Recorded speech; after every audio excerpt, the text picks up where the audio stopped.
মাছ মাংসের রেসিপি তো আমরা হামেশাই খেয়ে থাকি, তাই একবার এইভাবে সয়াবিন কারির রেসিপিটা বানিয়ে দেখুন। আমি শিওর আপনাদের খুব ভালো লাগবে। চিকেন বা মাটন থেকে কোনো অংশে কম হবে না, এইটুকু বলতে পারি। তাহলে আর দেরি না করে দেখে নিই কিভাবে টেস্টি সয়াবিন কারি আপনারা বাড়িতেই বানিয়ে নেবেন। নমস্কার বন্ধুরা, welcome to trial and delicious.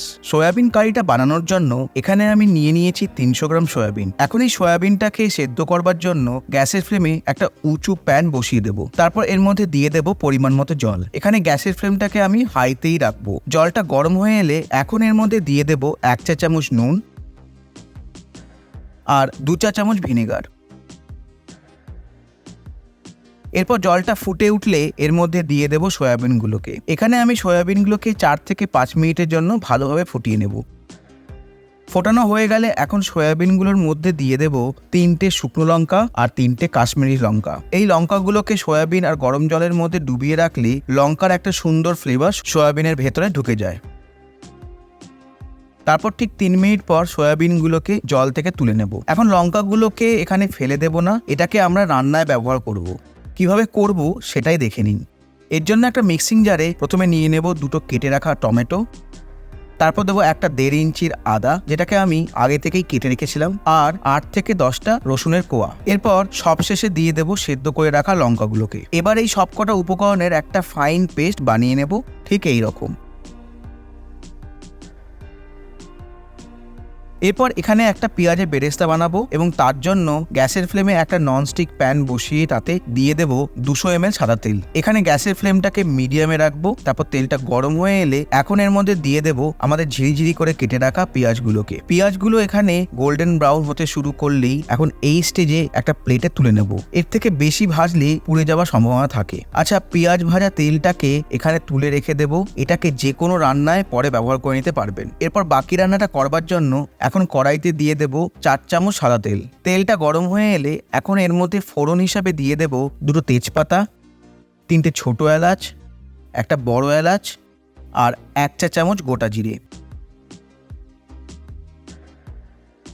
ফোড়ন থেকে একটা সুন্দর গন্ধ বেরিয়ে এলে এরপর এর মধ্যে দিয়ে দেব আমাদের বানিয়ে রাখা পেস্টটাকে।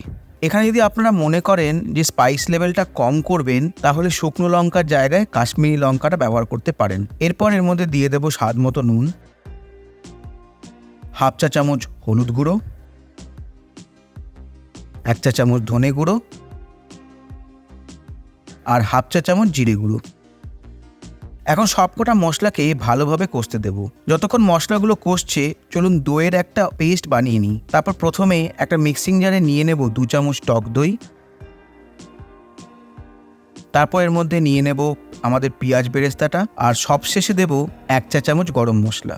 এখন এর একটা পেস্ট বানিয়ে নেব ঠিক এই রকম। তারপর এই দইয়ের মিশ্রণটাকে কড়াইতে ঢেলে দেব। দইটাকে এখন ভালোভাবে কষিয়ে নেব।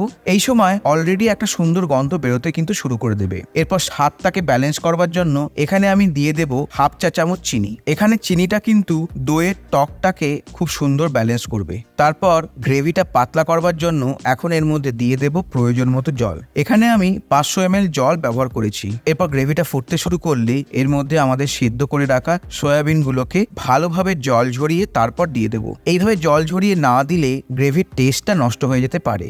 তারপর 5 মিনিটের জন্য লো ফ্লেমে সয়াবিনগুলোকে গ্রেভির সাথে ফুটতে দেব। 5 মিনিট পর এখন এর উপরে ছড়িয়ে দেব কিছু কাঁচা লঙ্কা আর অল্প কুচনো ধনেপাতা। তারপর ঠিক নামানোর আগে গন্ধের জন্য দিয়ে দেব 2 চা চামচ কেওড়ার জল। এই কেওড়ার জলটা একদমই অপশনাল, কিন্তু দিলে টেস্টটা অসাধারণ আসে। ব্যাস রেডি হয়ে গেল আমাদের টেস্টি সয়াবিন কারি। দেখুন কি সুন্দর দেখতে হয়েছে। তাহলে আপনারা দেরি না করে বাড়িতে বানিয়ে ফেলুন এরকম সুস্বাদু সয়াবিন কারি আর সার্ভ করুন রুটির সাথে। তবে আমি এখানে রুমালি রুটিটাই বেশি প্রেফার করব। আচ্ছা, রেসিপির ইনগ্রেডিয়েন্টসগুলো সবই ডেসক্রিপশনে মেনশন করা আছে, আপনারা খুব সহজেই সেখান থেকে দেখে নিতে পারবেন। আর রেসিপিটা যদি ভালো লাগে তাহলে কমেন্টে আমাকে জানাতে ভুলবেন না। আর আপনারাও আমাকে জানাতে পারেন নেক্সট কি রেসিপি আপনারা দেখতে চান। তাহলে আবার দেখা হবে, ফিরে আসবো আর একটা নতুন রেসিপি নিয়ে। ধন্যবাদ।